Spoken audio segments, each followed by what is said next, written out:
자, 1장 8절에 관한 마지막 말씀은 다소 충격적이게도 제자들의 수용력에 관하여서 우리가 생각해 보겠습니다.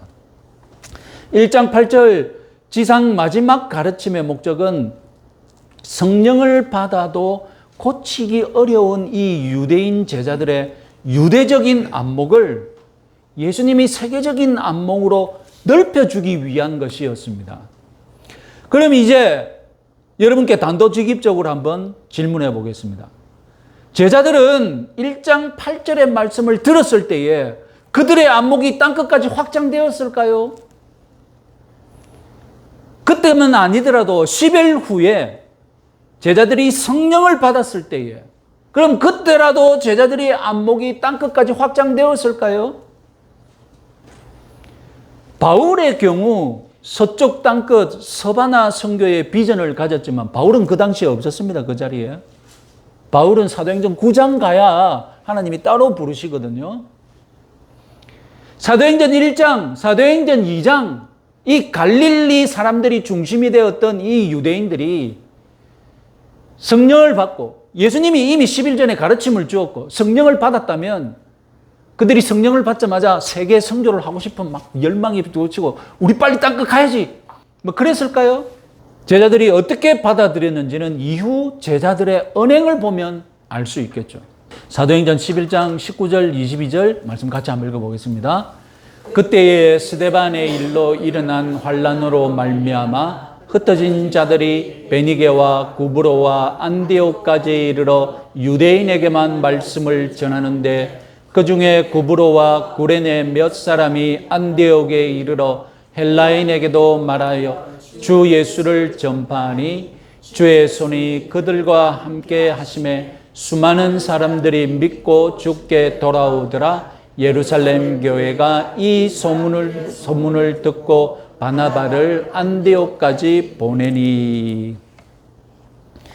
자, 사도행전 7장 스데반 집사가 유대인들에게 살해를 당하면서 예루살렘에 대대적인 박해가 일어납니다. 그 전까지 예루살렘의 초대교회는 예루살렘 복음화를 위해 최선을 다하고 있었다고 평가할 수 있겠죠. 어쨌든 스데반 집사의 순교로 인해 예루살렘 교회는 이제 흩어져서 유대 땅과 사마리아 땅에 복음을 전할 수밖에 없게 되었습니다. 복음이 유대와 사마리아 땅 넘어서 이제 시리아 땅까지 퍼지는 일이 일어났습니다. 이것은 땅 끝까지의 선교가 이제 시작하는 셈이 되겠죠. 그런데 제자들은 왜 유대인에게만 말씀을 전할까요? 이 사건 직전 사도행전 11장 이 사건 직전 사도행전 10장에서 베드로가 가이사랴에 있는 로마의 백부장 고넬료에게 복음을 전하는 일화가 있습니다. 베드로가 자원해서 이방인 고넬료를 찾아갔을까요? 하나님이 꿈에 베드로의 생각을 바꾸는 그런 교훈, 거의 야단치시다시피 교훈 주신 후에야 베드로가 뒤늦게 고넬료를 찾아갔죠. 베드로가 이방인 고넬료가 회심했다고 고넬료와 사귀고 그렇게 교제를 나눴다는 소문이 예루살렘에 퍼지니까 그 예루살렘 교회가 우와 이제 땅끝까지 복음이 전하는구나 이렇게 하고 막 환영을 했을까요? 사도행전 10장 2절 3절 말씀 18절 말씀 우리 같이 한번 읽어보겠습니다. 베드로가 예루살렘에 올라갔을 때에 할례자들이 비난하여 이르되 네가 무엘라의 집에 들어가 함께 먹었다 하니 그들이 이 말을 듣고 잠잠하여 하나님께 영광을 돌려 이르되 그러면 하나님께서 이방인에게 생명 얻는 회개를 주셨도다 하니라. 처음에 막 비난했는데 생략한 구절에 뭐가 있겠습니까?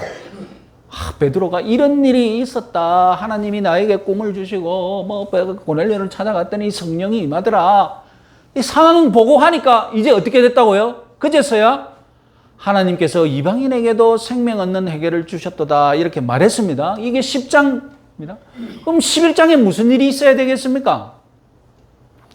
이방인에도 복음을 전하는 일이 있어야 하잖아요. 인정했잖아요. 인정했지 않습니까? 그러면 이방인에게 복음을 전해야 될 거잖아. 하나님이 이제 이방인에게도 복음을 주고 우리가 땅끝까지 선교하러 가야 되는갑다.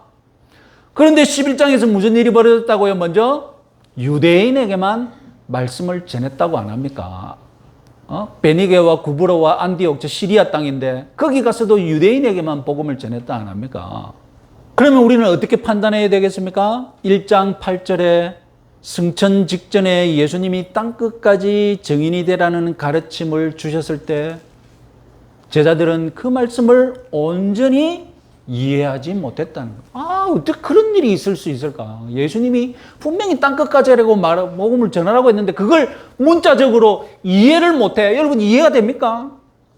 성령의 충만함을 받아서 무엇인가 그렇게 선교하고 싶고 뭐 그런 마음이 떠올랐을 텐데 왜 이방인에게 복음을 전하라는 예수님의 말씀과 그걸 이해하지 못했을까?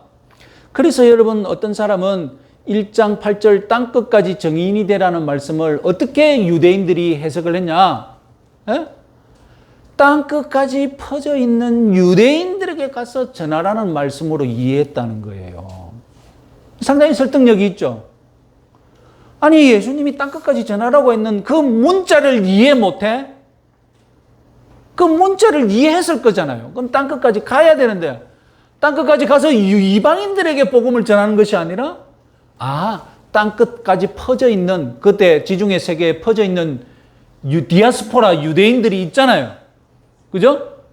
우리 디아스포라 유대인들을 찾아가서 복음을 전하라는 말씀인갑다. 그렇게 이해했다는 거예요. 이 말씀이 저는 가장 설득력이 있습니다. 나중에 여러분 자세히 말씀드릴 기회가 있지만 왜 바울이 필요했겠습니까? 여러분 생각해 보세요. 왜 바울이 뒤늦게 하나님께서 부르셨겠습니까? 유대인 제자들이 유대인의 한계를 뛰어넘는데 시간이 걸리니까 답답하니까 유대인의 한계를 뛰어넘는 그런 사도를 하나님이 따로 부르셨지 않으실까? 자, 1장 8절을 총정리해 봅시다. 제자들이 하나님의 일꾼, 하나님의 증인이 되려면 성령의 임재, 성령의 권능이 필요합니다. 거기다가 성령의 권능을 하나님의 뜻대로 사용할 수 있는 새로운 안목, 새로운 각성, 즉 유대인의 한계를 극복하고 세계적인 안목을 가져야 합니다. 이것도 절대적으로 필요합니다. 저는 사도행전은 사실상 전쟁의 역사라고 말씀드린 적이 있습니다. 유대주의와 세계주의 간의 영적 전쟁기라고 말씀드린 적이 있죠. 1장 이후 사도행전의 초반부의 전쟁은 어디서 일어났겠습니까? 유대인 제자들 내부에서 일어나는 전쟁입니다. 어떤 전쟁입니까? 유대주의에 갇힌 제자들이 하나님과 성령의 인도하심을 통해 자기 한계를 깨뜨리고 자꾸 뛰어넘어서 세계주의적인 안목을 얻어야 하는 자기 내부의 한계와 싸우는 그런 전쟁이 사도행전 초반부에 있었다는 것이죠. 방금 우리는 성령론에 대해서 귀중한 점을 놓치고 있다는 사실을 발견할 수 있습니다. 성령의 충만함으로 성령의 권능을 받으면 만사가 다 해결됩니까? 우리 신앙생활에서 이룰 것은 다 이뤘다고 이제 성령 충만에 도달하면 이룰 것은 다 이룬 것이겠습니까? 성령님은 사람을 통해 권능을 행사하시는데 현실적으로 사람의 한계가 걸림돌이 될 수 있다는 것입니다. 사도행전에서 은혜롭게도 예수님의 제자들은 부활하신 예수님과 성령님의 인도하심 덕분에 유대인의 안목을 점점 뛰어넘는 체험을 하고 결국 세계적인 안목을 가진 것 같습니다. 그러나 성령을 체험한 모든 제자들이 각성한 것은 아니었어요. 아까 비난하는 사람들이 있었다고 하지 않습니까? 성령님은 우리에게 토탈 패키지 혹은 풀 옵션을 주시지는 않는 것이었던 것 같습니다. 제자들에게 권능과 함께 세계적인 안목도 같이 주시지 않았다는 것입니다. 성령님은 변혁의 원동력이자 에너지이십니다. 여기에 우리 성도들이 성령과 함께 동행하면서 자신의 고집, 자신의 관점, 관습, 사고방식을 내려놓고 오픈해야 이 거대한 변화의 에너지를 100% 체험할 수 있는 거예요. 그러면 성령님이 우리 인생 전부를 하나님 뜻에 합당하게 쓰시는 것입니다. 예외적으로 성령님이 강압적으로 강제로 변화시키는 경우도 있겠지만 대개 성령님은 우리의 협력과 협동을 기다리고 계십니다.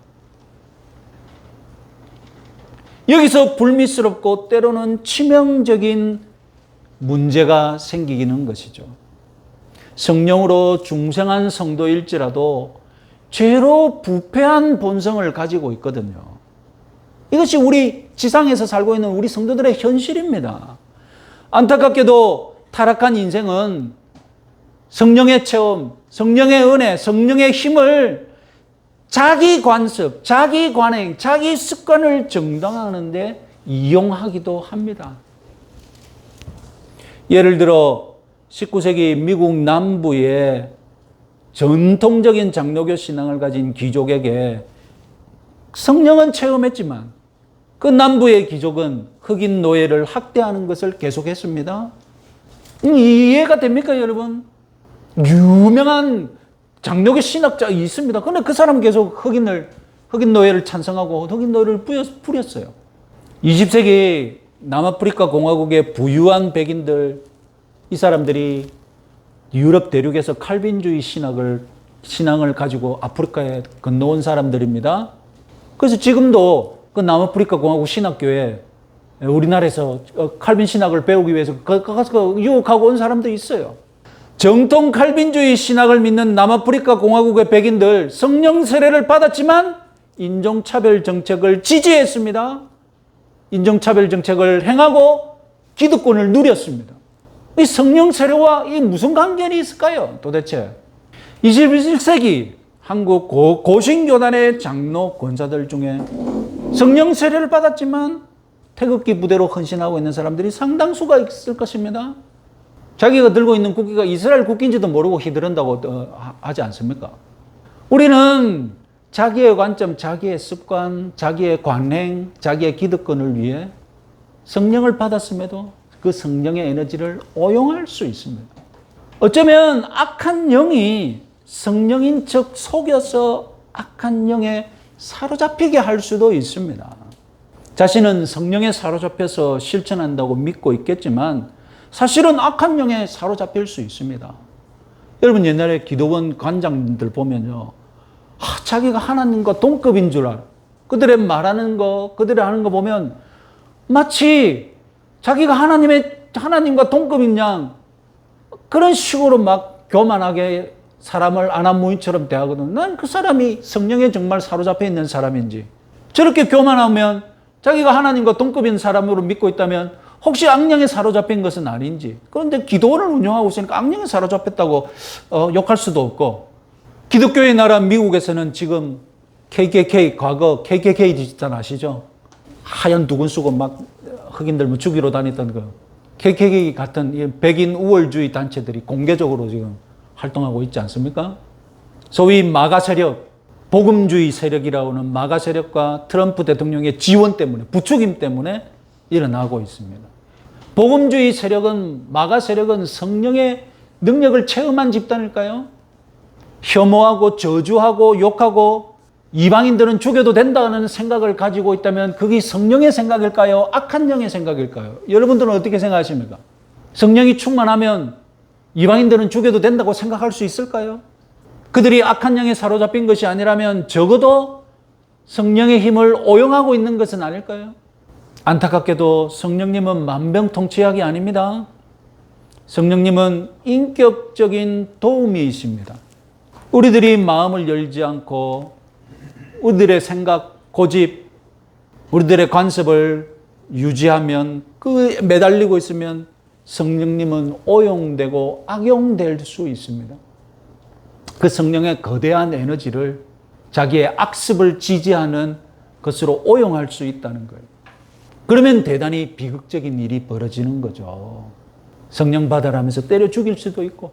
저와 여러분, 우리들은 성령님과 동행하시면서 성령의 에너지를 하나님이 기뻐하시는 대로 선용하면서 은혜로운 복을 누리시는 신앙생활 하시기 바랍니다.